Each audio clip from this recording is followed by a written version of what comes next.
I'm Final Draft, and this is the Storyboarders panel.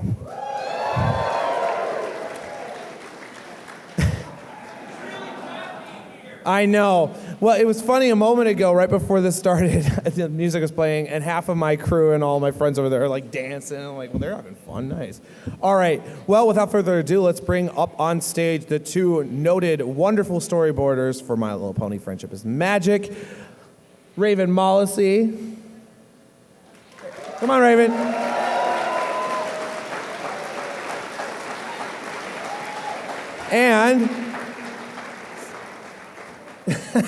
And Sabrina Alberghetti, a.k.a. Sibsy.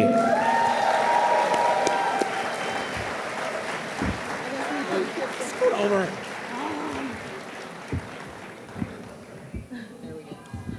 Hello. I'm really scared right now. I'm not Don't be gonna scared. lie. It's just me. I'm sorry. I know. Anyway. Well, okay, so you guys are both storyboard artists for My Little Pony Friendship is Magic, and I think maybe these guys could stand to hear what that means. What is storyboarding in general? Like, what is your job? Sibsy. Oh, I was going to pass it to Raven. Storyboarding essentially is a visual representation of a written script. So we're given a script, whatever show it is, My Little Pony, any other cartoon, and we basically, it's like a long comic book version of what we see on paper. Raven can probably describe it better than me. Well, the storyboarding process is where we actually oh, thank you, decide on shots and Acting. Acting and shots is the biggest thing, and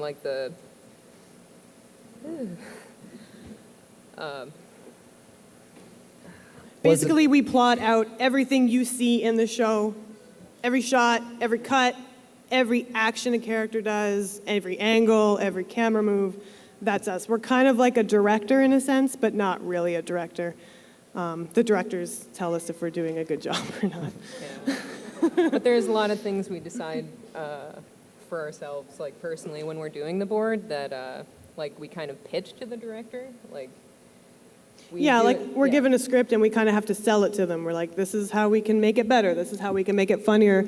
We want to add to the script as much as we can to make it more visually interesting and make it something you guys actually want to watch and enjoy. Yeah, nothing is worse to us than a show where they just cut back and forth to talking heads. Yeah, talking heads is, the term. It's a derogatory term. Yes. Nobody wants that. It's also an awesome It's band really from the hard to 80s. explain in one sentence what we do. No, well... Because it's a little of everything. Well, and I was going to say, too, if you look at the way movies act, movies, animated movies, but also just, regular film movies are done, they also do storyboard work like that as well, especially CGI type stuff, too. So it's an inherent part of any kind of movie or show production is to have that visual representation of how it's going to progress. Because I think a lot of people, or at least in my case, too, I never really thought about it. You hear, okay, well, obviously there's a writer that writes the script, and obviously there's a final animation that you see on screen, but it doesn't just pop straight from a script to boom, you've got this whole sequence. I mean, there has to be somebody to develop that. I think it takes a lot of time and dedication and effort. So I think I'm always amazed when I see the episodes because you guys work so hard on building those scenes. So I guess, can you talk a little bit about maybe some of the scenes you worked on? Are you allowed to do that, or? Yeah, I think that's okay. That's okay? Only stuff that's been aired, obviously. Yeah. Well, for example, I know that you storyboard Sibsy, the Big Brother Best Friend Forever song, right? Yes. So, you guys like that scene?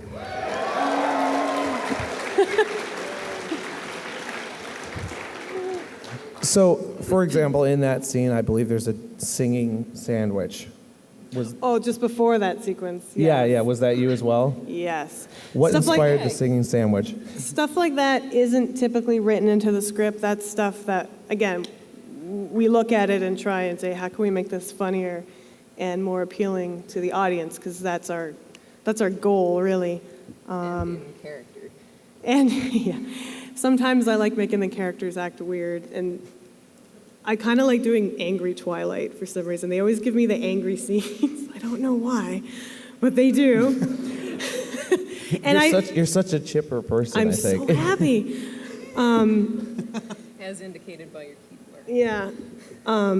But when I read that scene in the script that she was really angry for not knowing that her brother, was getting married, I pictured her and I heard Tara's voice track for it. It sounded like she was mimicking with her hands, but they don't have hands. So I thought, well, what can I use to kind of give that impression? And they were having a picnic, so I just made it a sandwich. I think originally it was the basket, like the basket they were using, but the sandwich was just sillier. I just thought of a terrible pun. Say it. Are you saying that Twilight was going to be a basket case?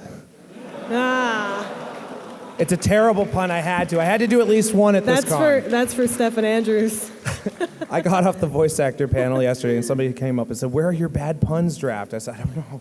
Anyway, well, and in general, actually, both of you worked on Ed, Ed, and Eddie before My Little Pony.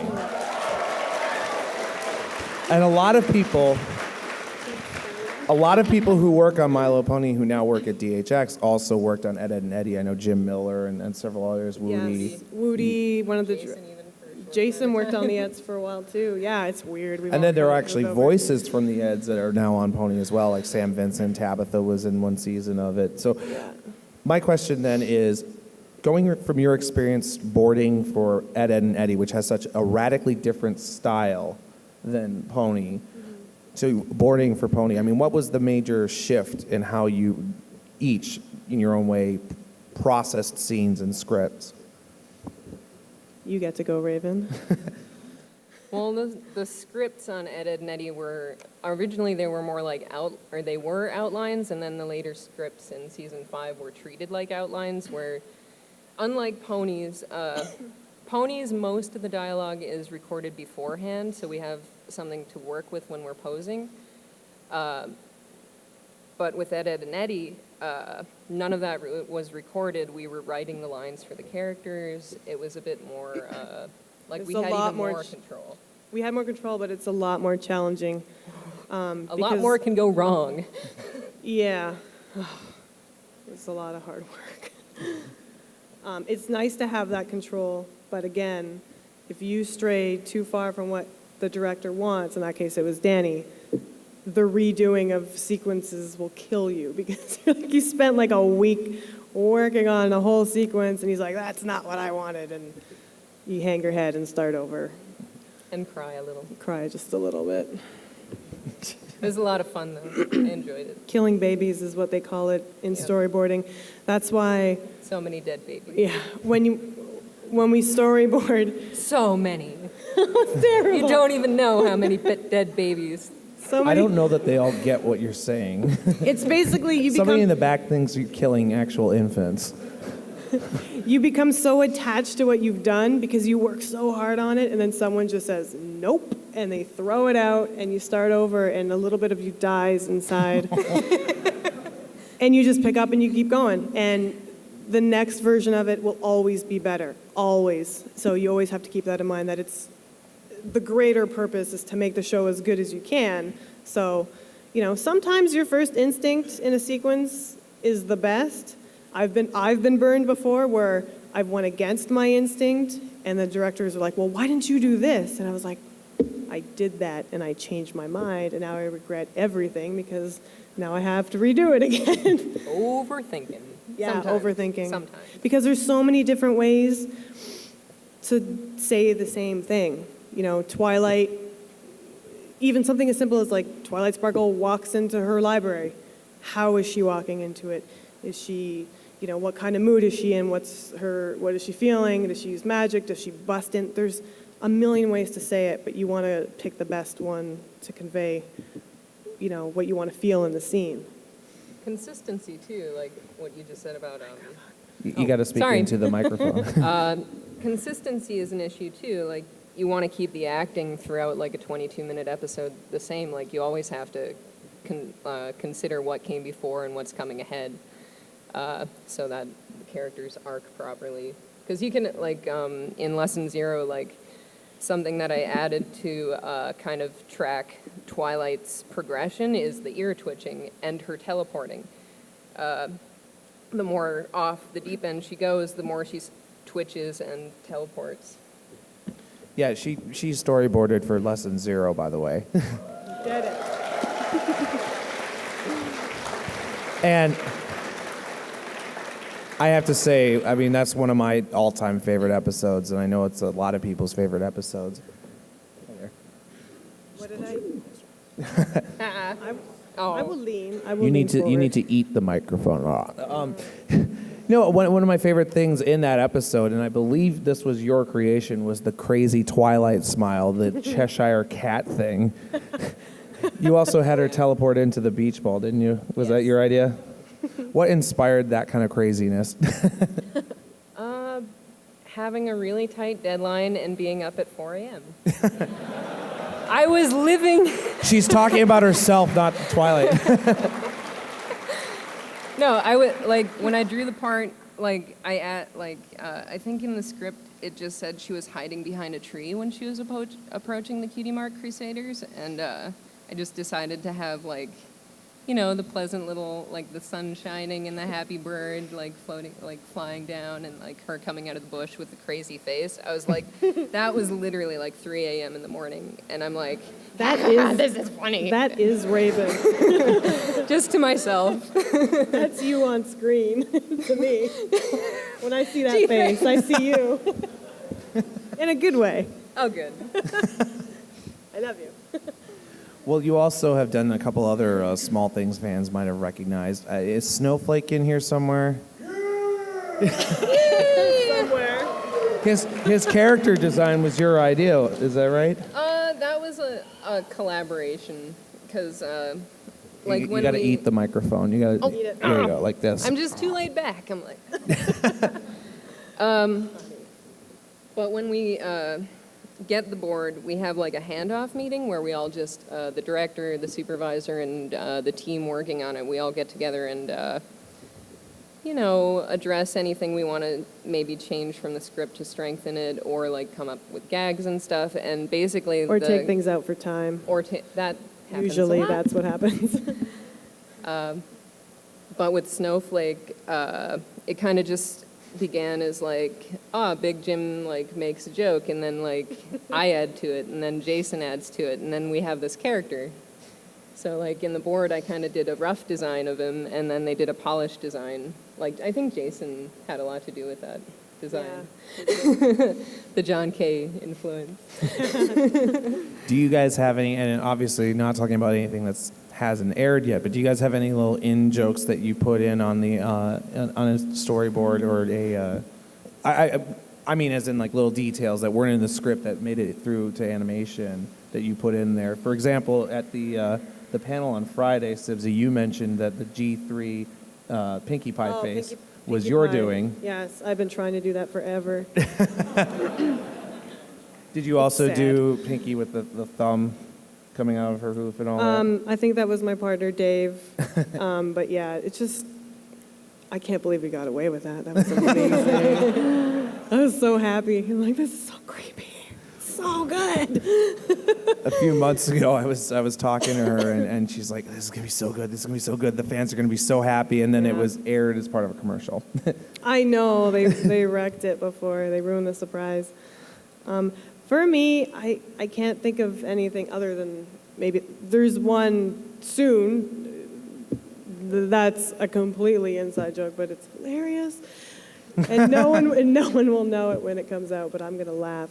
But yeah, I will.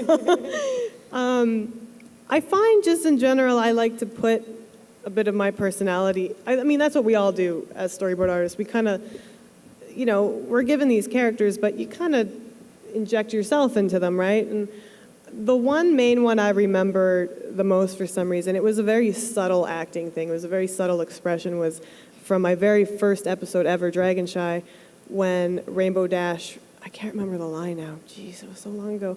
But she was just, Fluttershy was apologizing on her behalf for being mean to the dragon and kicking him in the face. And Rainbow was just like, no, I'm not sorry at all about that. And she went from nodding her head to yes, and then she's like, what? No, I didn't say that. And that wasn't in the script. That was something that I added in because I'm like, I kind of see myself in Rainbow Dash, and especially in that episode. And I felt the need to just kind of add that little nuance, add that little character thing. Did Fluttershy frustrate you as well? Oh, yeah. I had all the Fluttershy episodes in season 1, it seemed. Her and the Cutie Mark Crusaders, and it drove me crazy. But I actually like the CMCs now. They're fun. I know a lot of people don't like them, but I do. I think most people are all right with I don't them. know. You guys? Yeah? Oh, okay. This is cute. I like them. Michelle's somewhere in the building screaming. Oh. Oh, it's good to live. Raven, did you have any little moments like that that you were able to put into an episode that's already aired that you can remember? I'm blanking on that because I'm on stage under lights. Like, you mean just like... Well, like little details that maybe weren't in the script that you worked into your storyboards that... This wasn't in the script, but I felt because in the Crystal Empire Part 2, I added what I like to call the shame window, which is when Twilight thinks she is failed Celestia, and there's that, because they commemorate all of the victories with a stained glass window, I figured, it would really rub it in.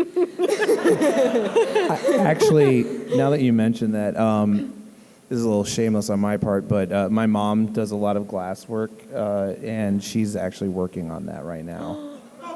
Seriously? She made a version 1, and it burned in an oven by accident. I guess it was not meant to be in this world or something, but yeah, she's making another one right now. I really want to see that. Hi, Mom.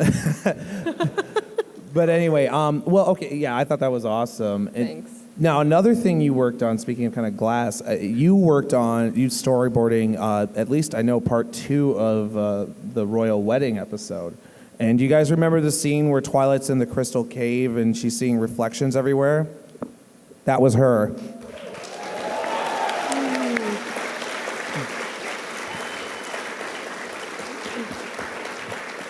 Thank you. What were your inspirations for that scene? Because it was pretty iconic, I think.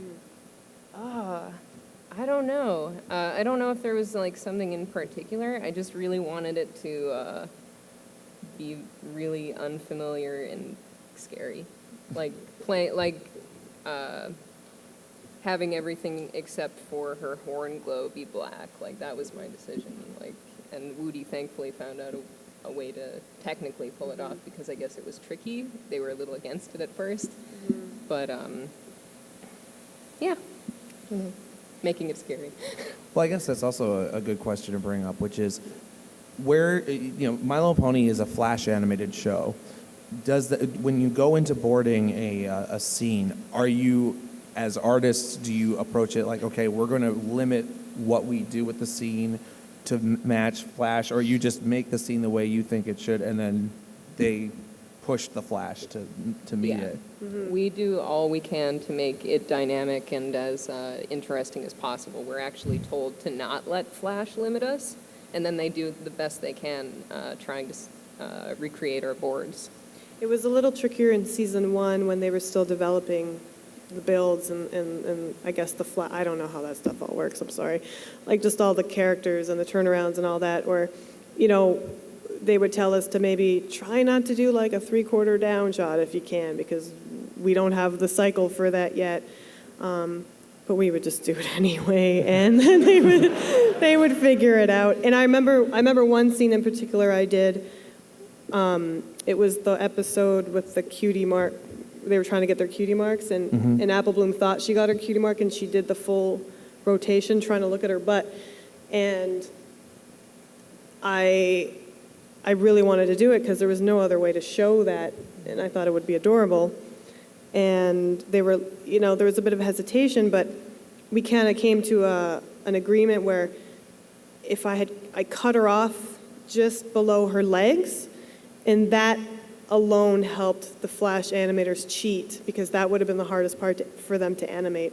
and they did it, and it looked beautiful, and I was happy that it didn't get cut out, because I just thought it was a cute little, character thing that I didn't want to lose, just because technically it might have been a challenge. Like, they want us to be challenged, and we always feel like they should be challenged as well.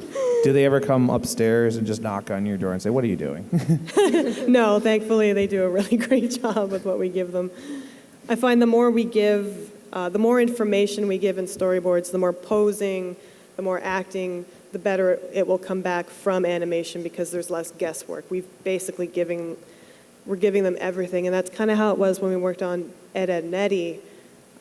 We did everything on that show. Breakdown, start poses, workout poses, which are essentially It's animating it almost. we pretty much key animated on the Eds.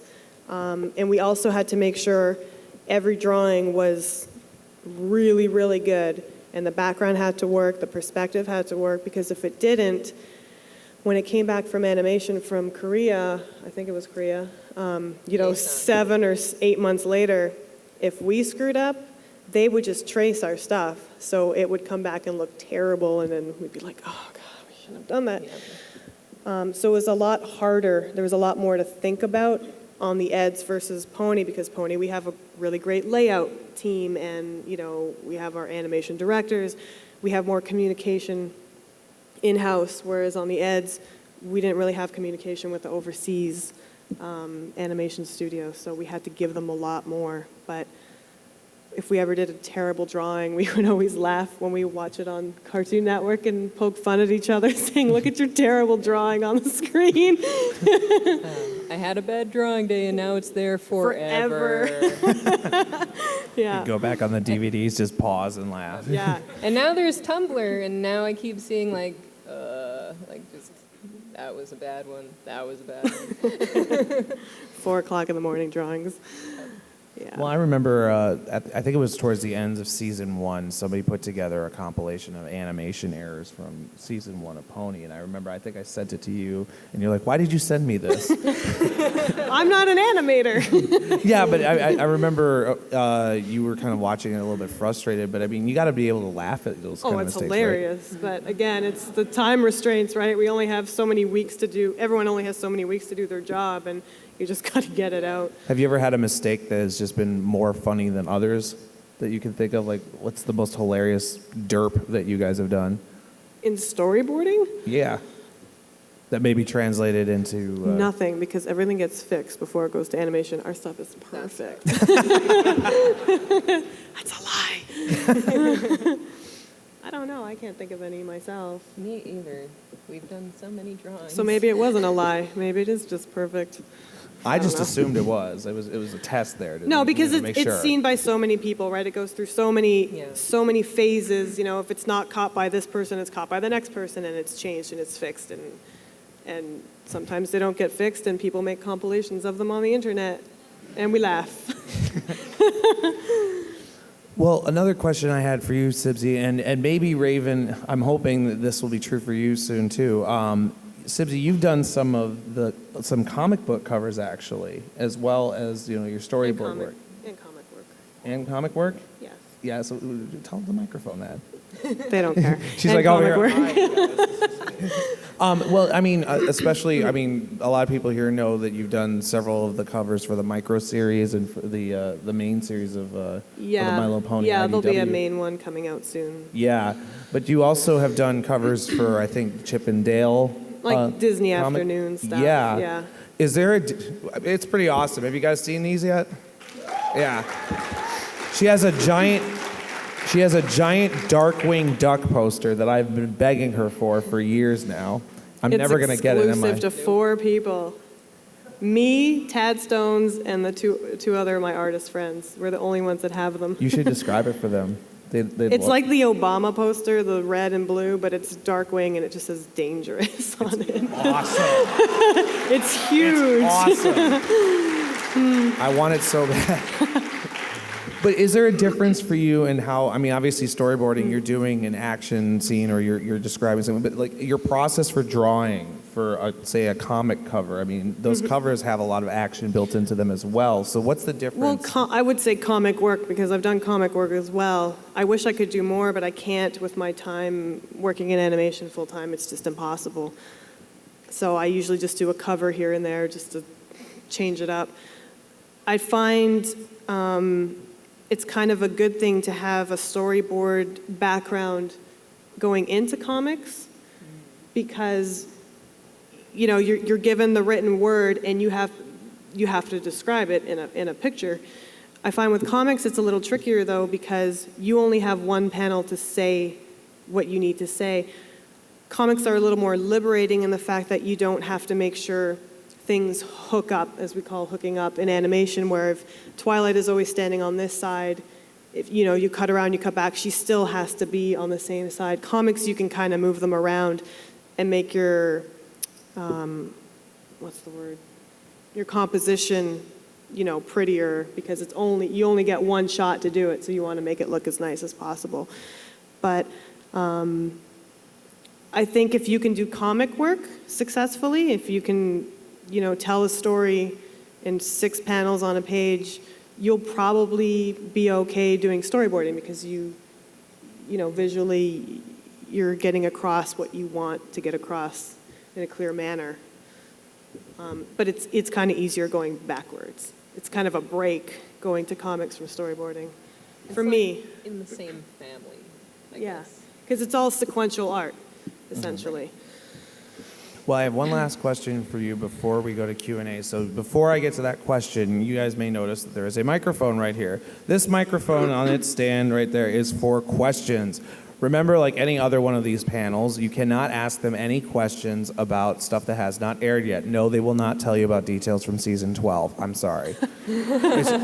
I've tried to ask, and I've been kicked in the shin, and it hurt. But anyway, Not true. my good friend here, Kat Whitney, who in her own right is an amazing artist. You may have seen her work on DeviantArt. Yeah. Right there. Kat, wave, Kat. There you go. Kat is going to just be making sure that your questions are kosher. And so I have one last question for you two before we get to them, which is the medium on which you do your artwork. Do you, when you're doing storyboarding, use lead or ink, or do you work now almost exclusively on digital? Because I've seen you guys do, artwork with physical pens, yes, just like pens. But when you're working on the show or you're working on your comic cover, I mean, what's the standard now for you? Is it digital or is it analog? For me, at DHX, Cintiqs, pretty much. Sketchbook Pro. Yeah, Cintiq, for those who don't know, I get asked that a lot online, what I use, and when I say a Cintiq, they don't know what it is, so I'm just going to explain it for those who might not know. It's essentially a giant computer monitor that you physically draw directly on. It's not a tablet where you're drawing here, and whatever you draw appears on your monitor. You are directly drawing on your monitor digitally, and I like it because I have this weird bad hand-eye. I can't do the tablet thing because my brain doesn't work that way. Unfortunately, it'd be a lot cheaper. All right, first question then. Hi, so regarding any past episodes of MLP, was there something that you were going to put in that didn't make it into the final cut? Was there something you put that you? Tell me if I got this right. Something that you were able to put in the last minute? No, I'm sorry. Regarding any past episodes of My Little Pony, was there something that you wanted to put into the storyboard that didn't make it into the final cut? Many babies, yes. This is what we're talking about. I can think of a small thing in Hurricane Fluttershy, which was another one I did with Dave Weed. There is the part where Angel is kind of, that was the thing I added, Angel consoling Fluttershy while she's really upset. But there was another part where the squirrel was offering her acorns, and I had a scene or two that just got cut for time, but it made its way in where Angel was jealous of somebody else trying to console her, so he kicks the nuts out of the squirrel's hands. I kind of wish it stayed in just for a character thing, but, you know, he's nice, but he's still kind of being a jerk. Possessive. For me, I think I'd mentioned this in maybe another interview. One of the recent ones was the Too Many Pinkie Pies episode. There was a sequence where they went and destroyed Rarity's boutique. Like, they just tore it down, and Rarity got mad, and she's like, well, how would you feel if I went and tore down your sweet shop? And she, in a fit of rage, she goes over and tries to knock down the sweet shop. She can't. She's straining, and Tabitha did the most amazing horse neighing, pushing sounds. And I was like, no one's ever going to hear this. And I was so bummed. And all the Pinkie Pies just come anyway and just tear the whole sweet shop down regardless. So I was like, and again, it was just a time thing. There was a lot of gags in that show that got cut for time. Oh, I wish one day that they could release the animatics that have all that stuff in it. Because, I mean, it does exist in some form, just not the final form. Yeah. Thank you. That'd be cool. What was that? Oh, he said DVD bonus features. Yes, and please. I agreed. That would be cool. Aw. Hi. First, I would like to say I'm glad that you got the apple bloom running in the circle thing. Oh, I'm glad you liked it. My question is, who are your favorite ponies? Raven. Loaded. It's not loaded. All right. No, it's not. It can be with all these people around. Fluttershy.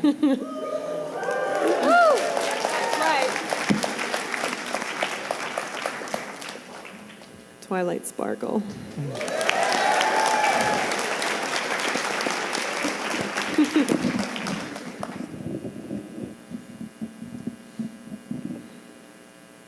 So this is for both of you. Which shows were you most proud of? Oh. Ponies? Of- Like what episode? Yeah, which episodes are you most proud of? Let me think of all the ones I've done. Choose between your children.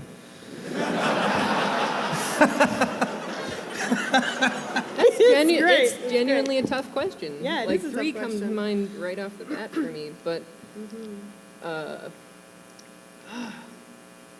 it's genuinely tough. I will Maybe- answer quickly. Last roundup. Again.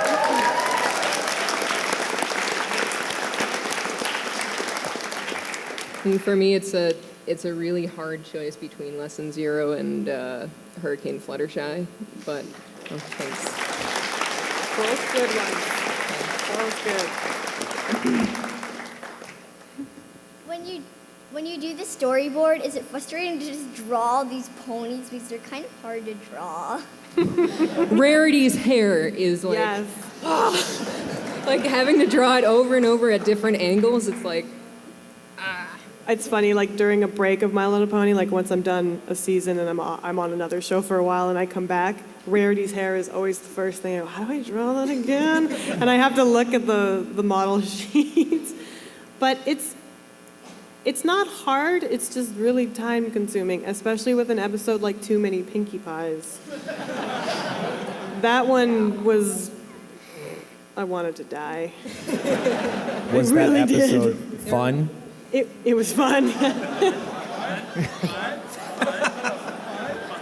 Look what you started. That that punch has been building up all weekend. That was a little one. Little one.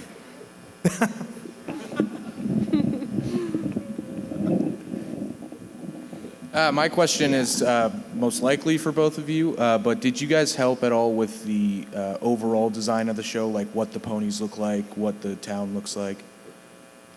No. That was all Lauren, pretty much. pretty Like much.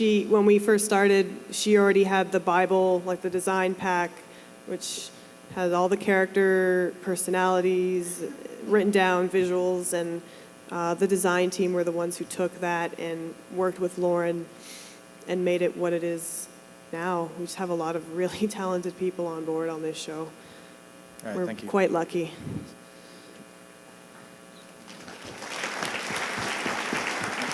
Hey, First off, I want to say you both do an absolute amazing job. You too, Final Draft. And my question is, as a storyboard artist myself that recently graduated from college, what's the best advice that you can give from your experiences for a starting storyboarder? I guess entering storyboarding, pretty much everyone I know started out as a storyboard revisionist, and that would probably be the best.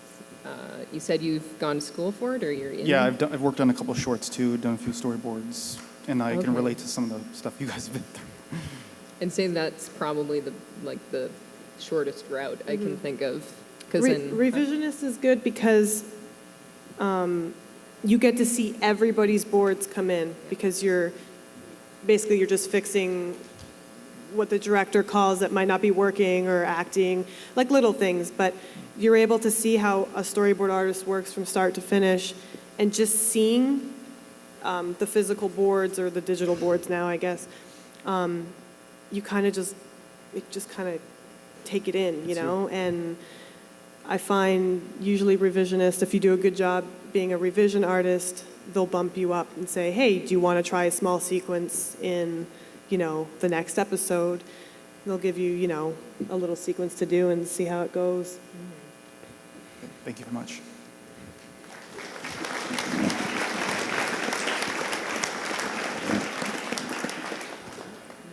So on your storyboards, what was your favorite running gag or visual gag that actually made it into the show? And follow up, what was your favorite that didn't? Oh, jeez. I imagine running gags that didn't make it into the show didn't ever really get a chance to start running, but I've got one. you do? Yeah, good. Well, there's per I got episode nothing. running gags. Just barking mad. Like, Oh, yes. she's had 2 appearances, so in Read It and Weep, and again in Spike, or what was it? Just for Sidekicks. I snuck her in again.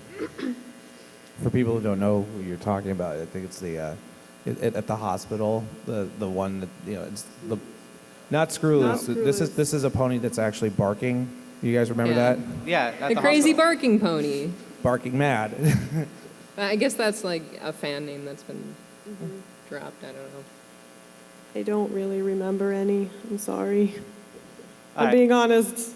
I don't know if I have any running gags with character. Maybe I do. You Or tell me, favorite Draft. visual gag? Pardon me? Or favorite visual gag? Visual gag? Well, I do know one gag you do. Well, it's not necessarily a gag, but there's one thing that you've added to all of the song sequences that you've worked on, and that's the way the ponies sing. The way they do the faces, like in Peanuts. Oh, yeah. I guess so. That's just a visual thing, though. Well, yeah, but that's what he's asking. Okay, well, it's not really, it's not funny to me, but it's a thing. Like I said, it's not a humorous gag. Yeah, but- I think I was the first person to draw the ponies with their heads back and just the mouth open wide, and then they somehow adopted that. Now that's the standard. I don't know. It's like the Peanuts face when Charlie Brown sings and it's just a big mouth. But that kind of caught on, and now it's a thing, I guess. It is. I also like to do this weird thing. I don't know why I do this, but I do this with the back leg. Sometimes you'll notice if a character gestures while they're talking and their back hoof goes up, just kind of out. That's me. It's always me. And there's no rhyme or reason to it. It's stupid, but I just do it. Yeah, my thing, I think, is like if the characters like are flying. Oh, never mind. No, say it.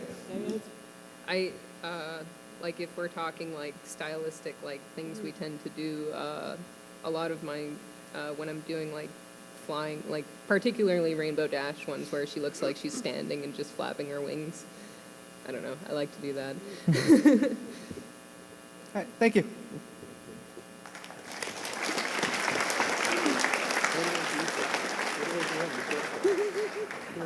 This is for both of you. Like the question before last, I used to do some screenwriting in college. And I was just wondering, what kind of a script do you like to see that makes it easy for you to do your work? A short one. No, I'm dead serious. Yeah. Because if it's crammed with dialogue, it gives us very little opportunities for acting.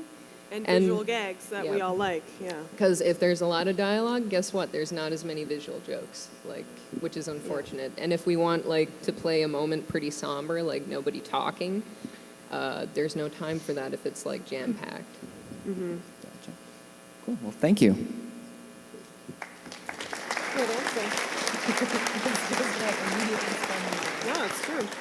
Hello. Hi. I'm going to try to keep this short, but I was one of a couple of panelists who on Friday did a drawing tutorial over in the Orca room. And we were flabbergasted by the number of people. We expected like 20 maybe. And we got to the point where they had to empty the room out due to a fire code. Oh, wow. So I was just wondering, what was your reaction when you first realized that just the sheer creative output of this fandom? And as a follow-up, what would you say to those people who are inspired to create because of the show? Keep doing it because I like it.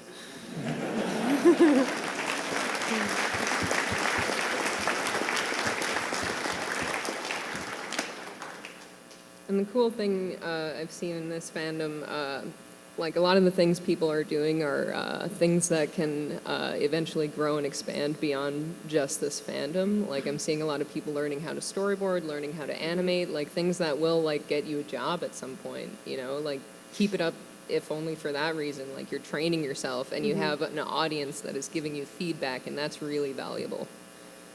I like how inspired people have been from this show. I get a lot of people telling me that, you know, they've never drawn in years or they had given up and the show inspired them to pick up a pencil or pick up a guitar again or whatever the artistic output is.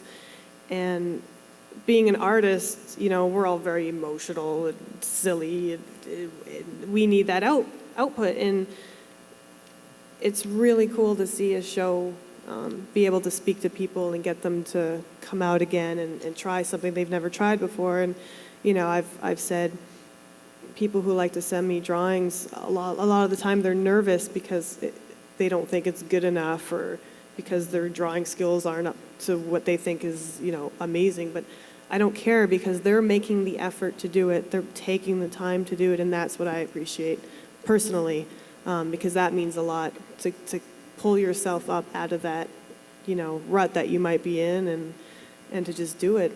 So that's what I really like about the art that I see, all the art, music, you know, these things and sewing. I can't do stuff like that, so I really appreciate seeing other artists, what they can bring, because it's amazing. All right, thank you so much.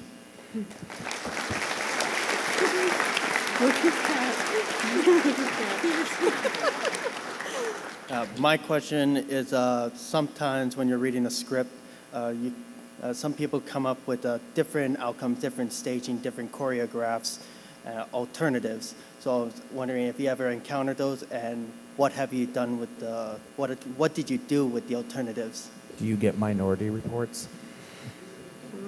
Nobody else got that reference, whatever. It was a bad reference, I'll admit it. Well, what he's asking is, do you guys sometimes have, say, multiple versions of the same scene that gets boarded, and then how do you pick which one goes through? We don't present multiple versions.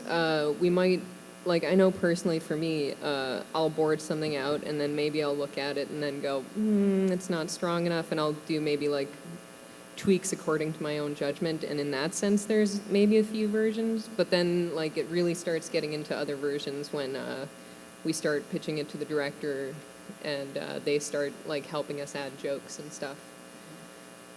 Like, does that answer your question? Well, I think it's just that you guys get assigned to certain scenes, right? You know, so you're not having, say, 4 people who are all assigned to do the same job, and then they pick one of those 4. No, that would be really overkill. Like, and there's no time for that. There's no time or budget to do things like No, over not in again if you don't television. have to. Yeah. Usually we split a script in half. We have a partner, we'll split it in half.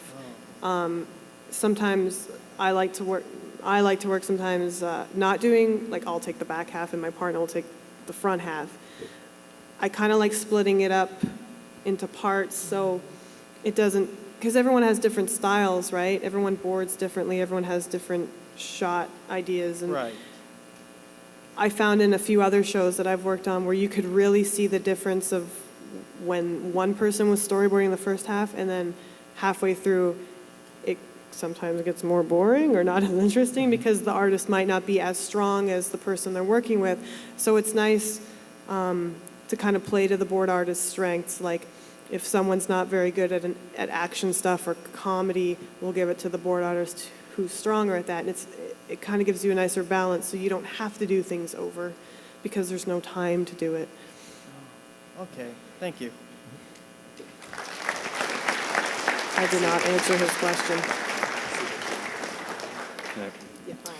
I always hear animators recommend 12 Principles of Animation and the Animator Survival Guide, but I've yet to hear a storyboard artist recommend anything. So is there any particular piece of literature that you think is essential for any aspiring storyboard artist to study? And if not, why Like haven't you written it yet? Because we're drawing ponies.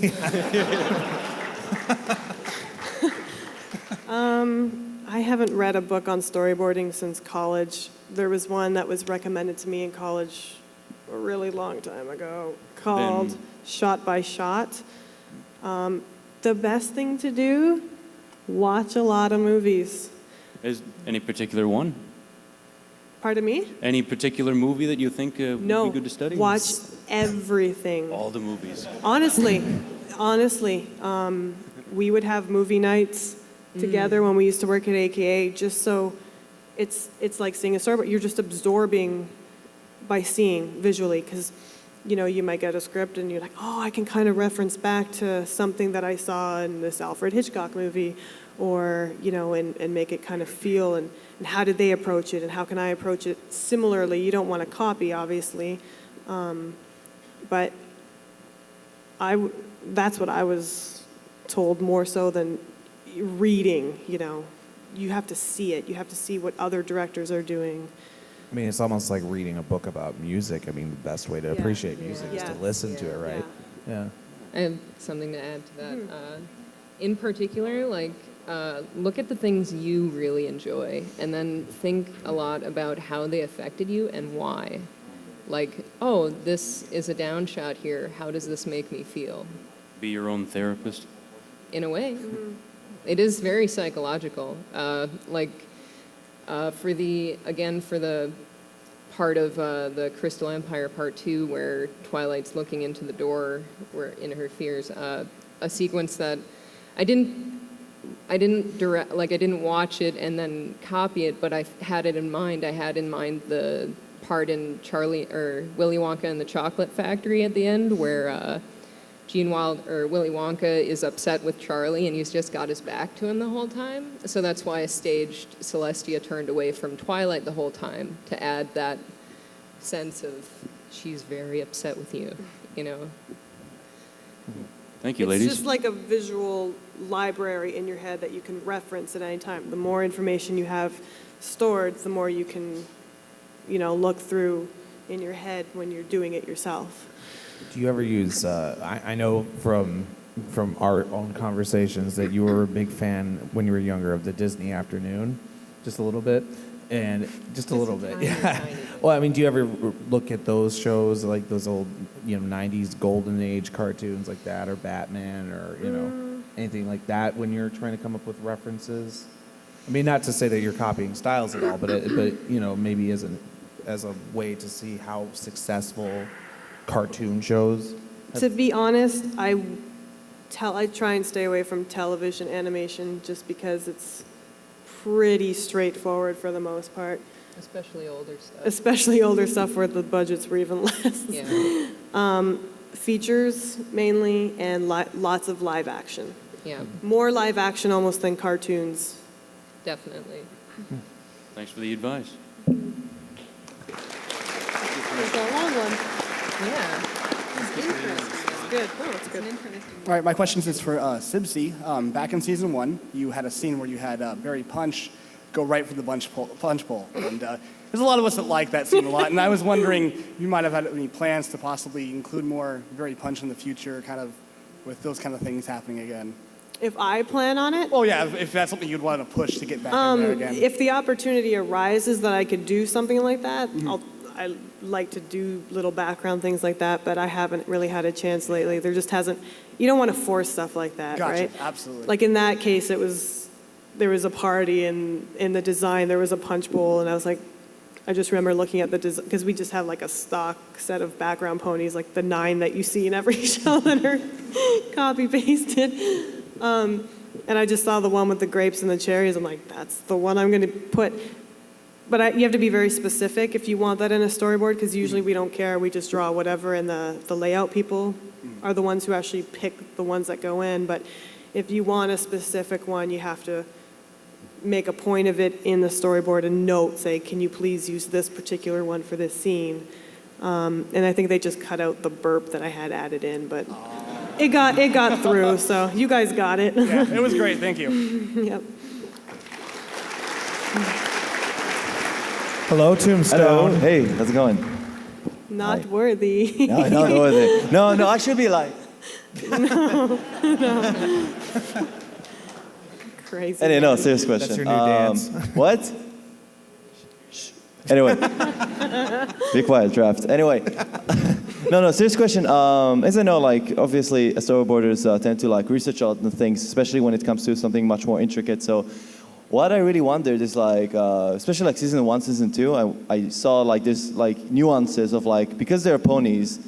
Obviously, there are like nuances where like sometimes shake their tail a little bit when they're annoyed, or they do things that they are like real ponies would do because they're basically like animals. So like they shake their head and do things like that. So the question in mind is that how much did you guys like research this, and how do you know so much about how ponies would act? Really like research this before the show or during the show, or like looking into Wikipedia? How did it go?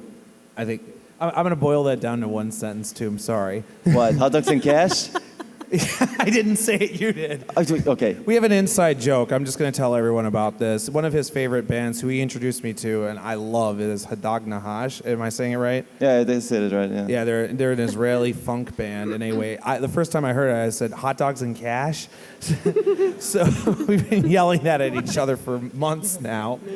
Anyway, I think what he's asking is that in the show, you see the details of how ponies, behave, right? Yeah, they may do an ear twitch here or tail twitch, or they have these little motions. Did you guys do research before you started boarding to try and work some of that realism in? Does that sound about right? Yeah. Okay. Got it. He's like, yeah, whatever. Yeah, whatever. Just ask it already.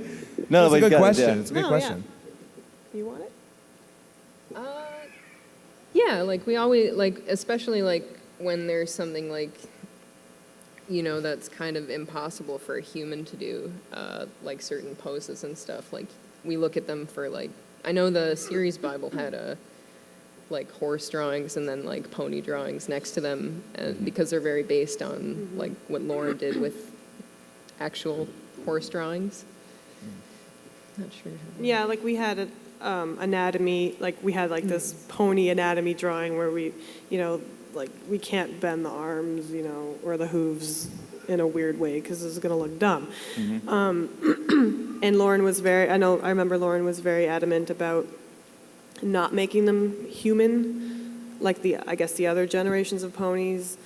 If they have a horn and they need to lift something, use their magic. Don't use their hoof. I try and keep that in mind when I board today, and I find that some people forget that, and I'm always like, don't make them human, because it's weird. Like if they're picking up something, have them picking it up or have them go down to their drink. Sometimes it just looks cuter and it's funnier because it's awkward. Yeah. Like with Applejack, I think the Philomena episode where she's going to eat stuff at the table, but she can't because she's feeling so scared about screwing up. I don't think that would have been as charming if she just picked it up and put it down, Yeah, fair enough. All right. Yeah.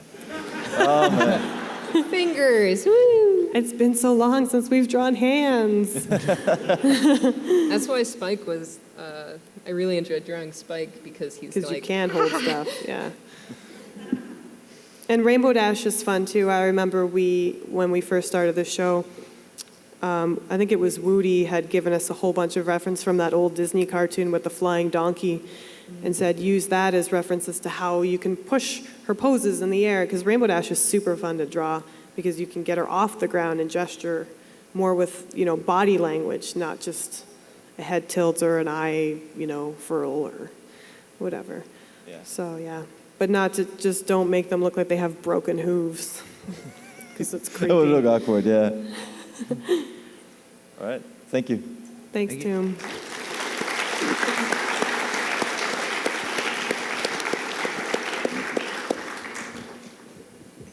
Hello. Hi. My question is, how was it working on Ed, Edd n Eddy for those past couple of years doing it, and who was your favorite character to use on it? This is all you, my friend. It was great working on Ed, Edd n Eddy because I was a fan of it before I worked on it. Like, I was already obsessed. So getting to actually, affect how the characters appeared on the show and acted was amazing. The power. And Double D is, just tops my favorite character of all time, probably. Thank you. So you mentioned earlier that, Raven, you were the one who started the whole thing with when the ponies are singing for you get a shot of them with their mouths wide open, and that caught on. So, sorry, Sibsy. I'm dumb. I was over there. I couldn't actually hear who was saying what. So I'm wondering, other than that, has there been anything either of you have done that you just were the first one to do it, that it sort of caught on in the animation like that? Or is that just sort of a once-only thing? Well, those, I was saying, the anything thing. else, let's say, for example, with Lesson Zero, that was the one that sort of established that Twilight, when she starts going off the loose end, starts teleporting more, and then that caught on in later episodes. Anything like that, where you're the first one to sort of do it, and then it caught on and was actually used in later episodes. I've got one that we've been doing. about Applejack is it? always doing this all the time. She always gestures. We've been doing that a lot more lately, where we'll just make her gesture, yeehaw, and we'll just make her do a stupid arm thing because we just think it's so dumb and it's funny. That's the only one I can think off the top of my head. It's something crazy, but it's something that is becoming a more consistent thing, so you probably will see it more. And since Lesson Zero, I've noticed they've been using the squiggly crazy mouth a bit. I know Rarity has it in the second part of the Canterlot Wedding, and the Crazy Pony has it, and it's kind of appearing. Yeah, because once a new expression is built in Flash, they can reuse it again. And I think that Applejack's lying face with the little mouth it's so cute. Face. The squishy face. Squishy face. I like using that one sometimes if I can, and they seem to. I think the layout people are also, they become familiar with them as well, so they know when they see it to make sure it's the right expression. All right, thank you very much. Scrunchy face, yes. My question is, on certain episodes in the background, you see a bit of tomfoolery. You motion towards that with Barry Punch coming out of the punch bowl, and there's also things like the most famous, of course, being Derpy, and during the Iron Will episode, Derpy with her muffin button and Lyra and Bonbon in the background at the same table together. Is that more the storyboarders doing that, the animators doing that, or is it sort of a case by case? I believe that is the handiwork of the layout artists, because again, we don't really care what background characters we're drawing at the time, because we have, well, no, unless it's a specific, I was saying, unless it's a specific thing where you want them to be this character. Yeah. But if it's a group shot or just random ponies walking in the background, we're drawing 1,000 panels in a couple weeks. So the background ponies are not a priority. We just kind of scribble something down, and the layout people, again, are the ones who pick and choose and mix them up. I'm pretty sure, I know what you're talking about with the bags, because I didn't see it until that aired either. I thought it was funny. That's why you end up with certain characters having several different voices. Bonbon. Yeah. Bonbon. Yes. It's just the luck of the draw. It's whatever one they pick to use is the one you get. Thanks.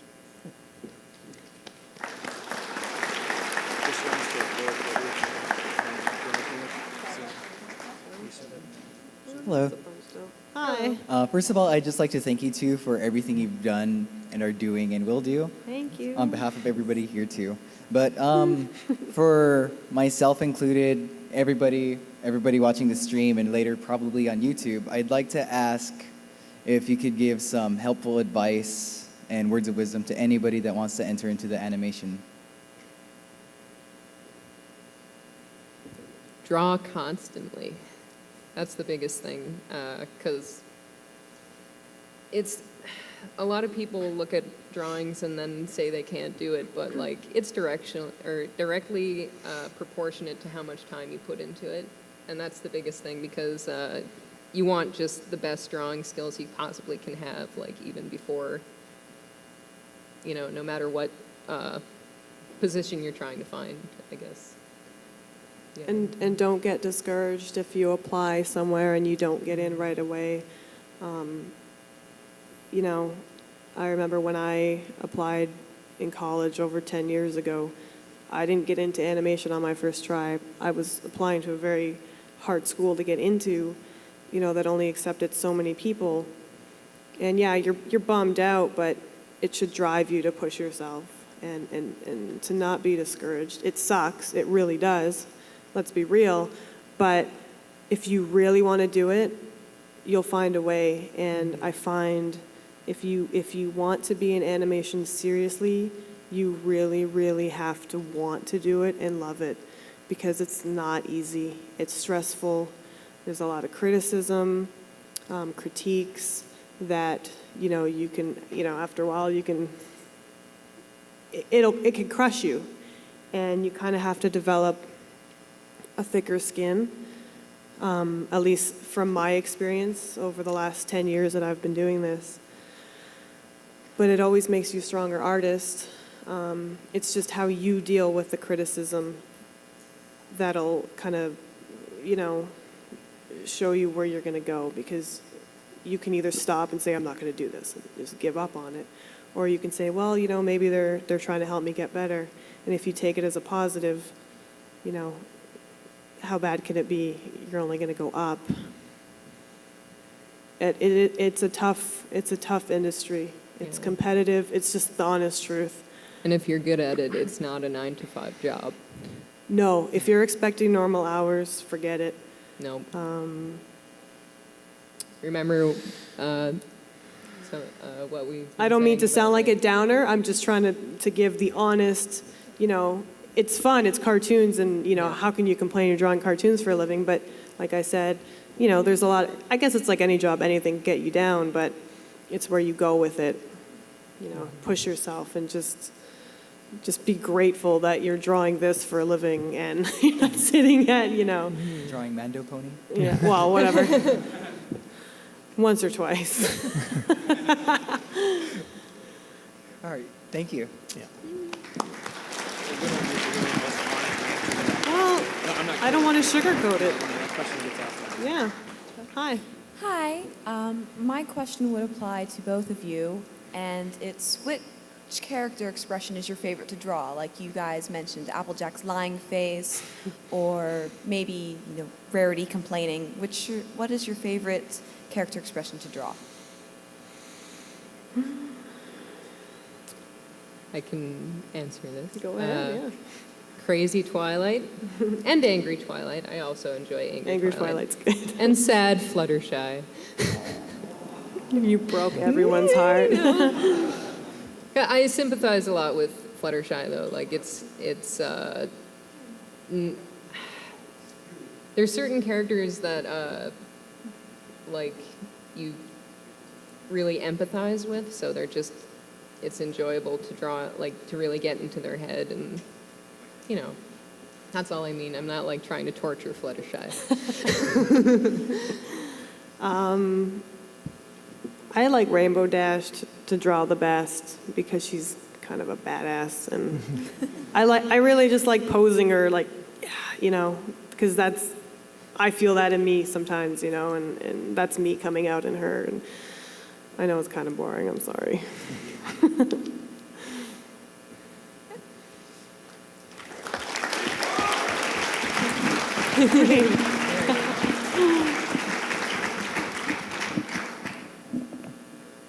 Hello? Hi. I had a question that's been bugging me for the longest time. While working on Ed, Edd n Eddy, has Denny ever had something planned for what was under Double D's hat, or has he just left it as a mystery that's going to last for a long, long time? You know, before you guys answer that, I was one time at a panel with Sam Vincent, who voiced Double D, and somebody asked him that, and I think he said it was a black hole or a singularity or something like that. But that even he didn't know what was under there. Yeah, but It's whatever you want it to be. I have no idea. We were never told. I don't even think Danny knew. I think he just... Well, we talked about revealing it in the movie, but we came to the consensus that, you know, it's one of those things that, like, no, you'll never, if you knew the answer, you'll never be happy with it. Yeah, it'll never be good enough, no matter what it is. Because it'll never be, after all the time that's passed, like, it could never be funny enough. It would never, you know, it could be potentially, like, character ruining, too. So we just didn't want to go there. It was discussed in the movie, though. You're right. I forgot. I remember that. Then it just got censored in the movie. Yeah, we like to tease people.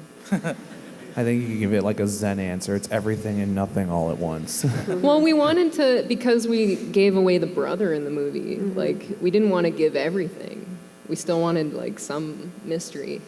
And created new mysteries, like, what was that scam at the beginning? Yeah. No one will know. Nope. Thank you.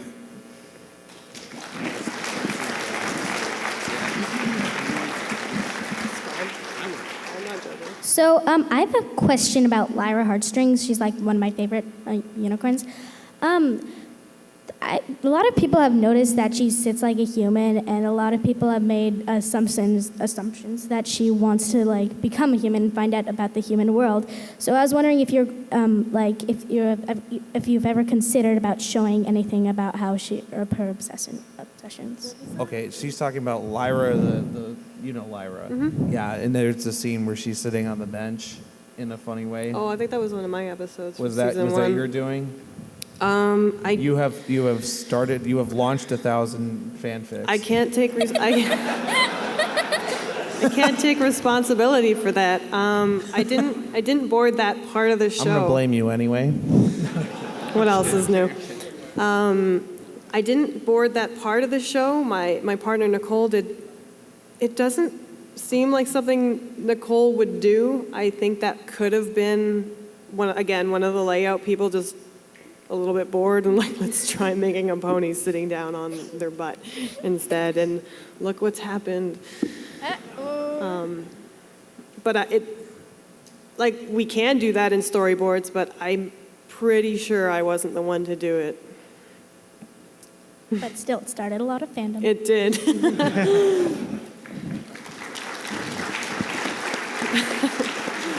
I know.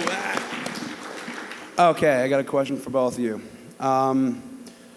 What would you consider would be your watermark background pony or ponies, like Barking Mad for one? Who would you consider be your, like, when you do a scene that you, like, push for, you know, background pony-wise? Like which one you want to see? Like in the when you background? storyboard. Like Vinyl Scratch or Derpy or any of those. And like what would you like to be considered your watermark? Trying to think. Yeah, basically. What they would Choose between your babies. Vinyl Scratch for me. Yeah. But I think everyone knows that about me. I'm just as much of a fan as her as you guys are. It's silly. I love her. I try and put her in. They don't seem to let me do it like in the regular season. It always seems to be in finales. I will put her in there.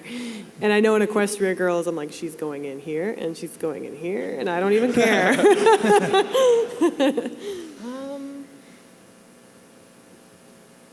I'm not sure. I can't have one. I can't name from the, it's not coming to me. I can't, I'm sorry. That's okay. Thank you.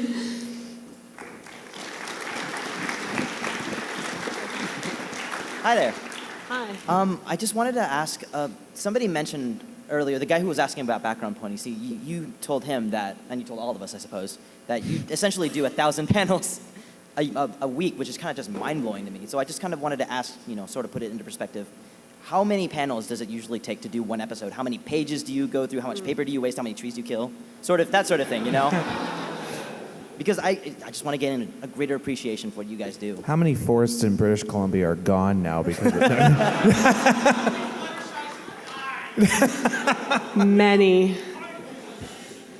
Well, we do digital now, so we're saving trees. The Eds was another story. Eds was all on paper. Eds was I remember our Ed panels, we called them Frankenstein pages because, oh God, they were horrible looking. I'd be at the photocopier for a long time because sometimes you don't draw things the same size, but you like the drawing, so you're like... Yeah, we had to be very consistent with sizes on the Eds. I see. Panel for panel. You didn't want them growing or shrinking because, again, because the animators were pretty much tracing our stuff. Right. If we did that, it would show up. So there'd be a lot of cut and paste and sticky notes over to redo expressions or pushing poses, just like white out and tape, and I swear the boards were like this big at the end. They were craft projects, really. Oh, goodness. Yeah. That sounds like fun. But I find with ponies, for me, when I board, I'll do about 30 to 35 pages of thumbnails, 20, about 5, 10, 15, 20 thumbnail little boxes per page. Right. So 30 pages of those, and then that translates. I do very tight thumbnails. I like to draw everything out, whereas some people, like Ravens, are super loose, like tiny little drawings. Literally thumbnails. Like literally thumbnails, what they're supposed to be. I find my panel counts are usually like 900 to 1,000. Oh my goodness. Finished, cleaned panels per episode, like per half an episode. That's just my half, so double that. All right. I remember the Daring Do episode was over 1,800. It depends on the episode, yeah, because like... It was a lot of action in that episode. Me and Dave Weeb, so many drawings. Mm-hmm. Late nights. Like that pan through when she's jumping over, or when the crocodiles are coming out of the ceiling and stuff like that. Like that, pretty much all the key posing I drew. So it like you end up with like 30 drawings to a scene. Goodness. Oh, wow. Well, thank you very much for everything you guys do. Hi. First off, I'd like to thank you for like the third time for watching my Mando Pony group. That's just mind-blowing. Second of all, here's my actual question. Is there a certain school that you have to go to be a storyboarder? No. Animation schools should typically offer, I went to Sheridan College, and when I took animation, all my classes were animation related, so I had one class in character design, one class, in background art, one class in art history, one class in storyboarding. I don't think there's a school that just focuses on storyboarding alone. There should be though, you will never learn in school what you will learn at your first job. Would you say that? Oh yeah. At AKA, I remember the first day I started, they basically told me, take everything you learned at school and just forget about it. You learn while you're doing it because everyone has a different way of doing it, and you have to do what the client wants or your director or whoever's in charge. So you kind of have to learn what they want, not what a basic school program might think is the standard for for this or that. It's nice to be well-rounded in animation and be familiar with all the aspects of animating and laying things out and stuff. But Yeah, because like on the Eds, like layout was kind of like something we had to keep in mind because they're tracing or drawings. Like, I was going to say this earlier when we were talking about what storyboarding is. It's changed from what it used to be for television. It used to be more like storyboarding for film, where you just like, if you've ever seen like the making of The Lion King, where they have like almost like a few drawings to represent an entire scene. That's not what storyboarding is for television. Television is like it's more like layout and animation and storyboarding combined. It's a lot to keep track of. Also for Sibsy, I have kind of two things here. Pardon me? I have gifts for you. Oh, thank you. You want to come? You can come up now. Come up. There's stairs over here.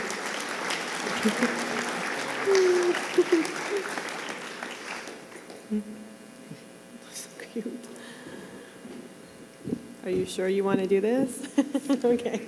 Oh, that's adorable. Oh, thank you so much. Look at this.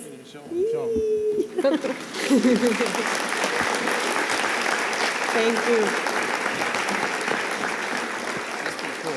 She will be making Pony Series 13 one day when it's out.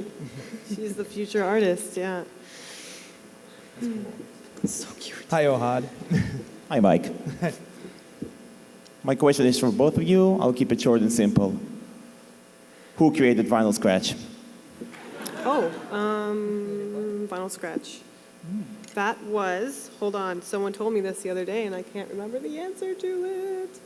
Was it a layout artist? Was it a No, it was a story. Oh, it was a fellow named Mike West. I'm pretty sure it was Mike, and it was just they needed a DJ pony just for that one, whatever the first time she appeared. They just needed a quick DJ pony in the background, so he just drew that on the storyboard, and then I guess it would have been Rid at the time, took that design and turned it into Vinyl Scratch. Now, usually it doesn't work that way. Usually we get the designs for new characters before we start storyboarding, so we have a reference to work from, any new characters. But in the case of Snowflake's his name? Muscle Pony? That's his name now. Yeah. In the case of like Snowflake or your barking one, they'll do the design after because it's such a funny element to the show that it's called a board pull, I believe. Yes. When the board artist comes up with something that wasn't originally designed, they'll take that page, they'll pull the board page and make a new design based on what we come up with. So it's kind of a treat sometimes. But yeah, it was just Mike. They just needed someone, and now she's this huge thing all over T-shirts. Oh, yeah. Thank you. Yeah. Okay. So I want to know who had the idea of Pinkie Spy, and when she walks up to Twilight Sparkle wearing a Fluttershy suit. Tom? Which part? Pinkie Okay, in Spy. the Crystal Empire episode where Pinkie Pie comes up to Twilight and speaks to her, but it looks like it's Fluttershy and it's actually Pinkie in a Fluttershy suit. That was Tom. I think that was Tom, who's also responsible for Tom. Well, he wasn't responsible, but he is the Tom from Tom the Rock, who is now. And it was Lauren. It was Lauren that made Tom the Rock. I'm pretty sure, and I apologize if this is the wrong information because it's going to be all over the bloody internet if it's not. Lauren, when she was working with us, loved Tom, and I think when it was the Discord episode, right? Yeah.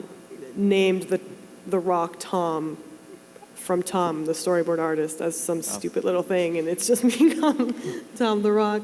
When he enters a room, do you say, "Here comes Tom" often? Do you do that? If not, Call why him not? Awesome Tom, but that's unrelated. Yeah. This is an Ed, Edd, and Eddy story. No, we don't do that. He'll probably just punch us if we do. He's been known to break things on screen, I've seen. Yes, yes.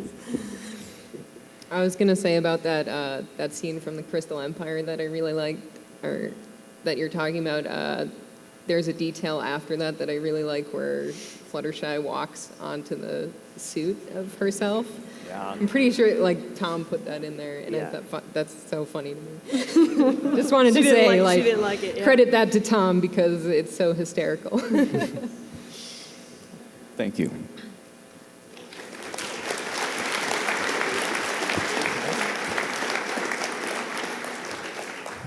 Good afternoon, Raven, Sibsy. My Hello. name's Randy. I have a couple questions. First question is, what scene or what aspect of any character that you worked on brought a tear to your eye? And yeah. Maybe was there an emotional scene you boarded, you know? Yeah.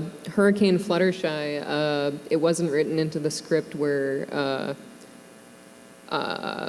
Fluttershy is like she does poorly in front of everybody, and then there's that tunnel of eyes scene.